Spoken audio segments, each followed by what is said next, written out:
News' Kwesi Parker-Wilson was at that briefing and joins us via Zoom with some updates. Kwesi, the Defense Minister made a number of tough statements, apart from not being able to guarantee the safety of illegal miners who operate at night. What more did he say? Well, Bernice, one other instructive thing the minister said was about the burning of excavators and the destruction of mining equipment. You know, in recent past, there's been conversation about the approach taken by the military is not the best. Well, the minister is insisting that the military will continue to destroy mining equipment and also burn excavators. Now, the explanation he gave was that the military has been instructed directly to go into the mining areas to destroy any mining equipment that is polluting the water bodies.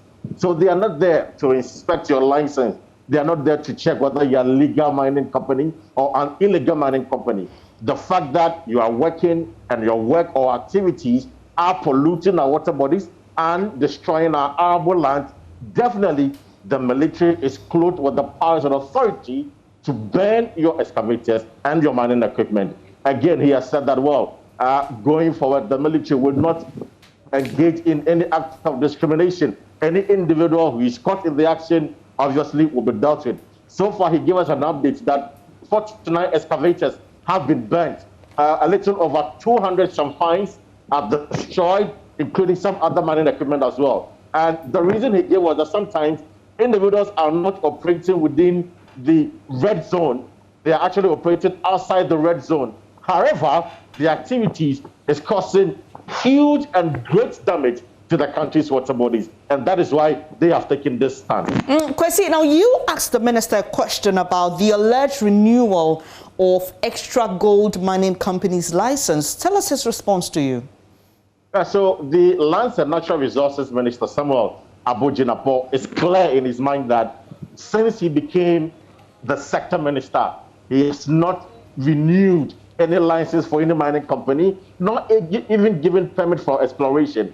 And Bernice, you know that Extra Gold Company Limited is claiming that the ministry has granted the mining lease and again given them permit to explore. The minister says he's surprised that is circulating. However, he has set up a team to investigate this matter. So definitely they will investigate it. But for him, he has not, since he became a minister, signed any of these documents. And what was said about the law that's to be passed to deal with buffer zones for mining activities?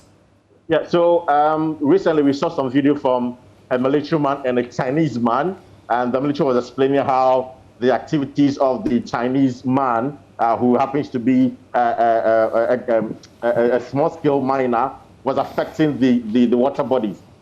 The explanation is that because some individuals are not operating within the red zone, and yet the activities are causing damage, government has decided to put together a law to extend it. Originally, as it stands, you have to mine 100 meters away from the river body.